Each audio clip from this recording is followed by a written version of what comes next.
ஒவ்வொரு காலகட்டத்துக்கு ஒரு உபதேசம் வரும். ஜனங்களை சீர்கெட்டு போக பண்ண, ஜனங்களை சீர்படுத்த ஆதியிலிருந்து ஒரே சுவிசேஷம் தான், அது மாறவே மாறாது.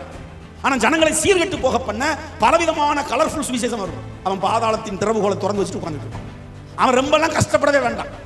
பரிசுத்த சத்தியத்தை போதித்து உன்னை பரலோகத்துக்கு அனுப்ப ஆசைப்படுறான் பாரு, அந்த ஊழியக்காரன் தான் பயங்கர பாடுபட்டு எனக்கு கேட்க மாட்டான். ஒருத்தனும் கேட்க மாட்டான். அந்த ஊழியக்காரனை திருத்த பார்ப்பான். உங்களுக்கு அறிவு இல்லையா? அவரை பாருங்க ஐயா, இவ்வளவு வசதியா செழிப்பா போயிட்டு இருக்காரு, சைக்கிள்ல வந்தவர். நீ பாருங்க BMW கார் வாங்கிட்டார். என்னையா அது, நீங்க கொலைக்க தெரியாத ஊழியக்காரரா இருக்கு. நம்மளே மாத்த பார்ப்பாங்க. ஆமா, செவி கொடாதிருங்கள். நான் அடிக்கடி சொல்லிக்கலாம், நோ சொல்லி பழகுங்கள், நோ சொல்லி பழகுங்க. சில விஷயத்துக்கு கண் இருந்தும் குருடனாய், காது இருந்தும் செவிடனாய் இருப்பவர்களை புறப்பட்டு வர பண்ணுங்கள். அப்படின்னா போய்கிட்டு இருக்கும்போது பாதியில பிசாசின் வாயில இருந்து புடுங்க அப்படிங்க. கையில இருந்து கூட இல்ல, கையில இருந்து வாய்க்கு வந்துட்டு பிசாசு ஒழுங்க போகுது. அந்த தருணத்துல கூட நீ வாயில இருந்து புடுங்கி பரிசுத்த ஸ்தலத்துக்கு கொண்டு வந்துடும்.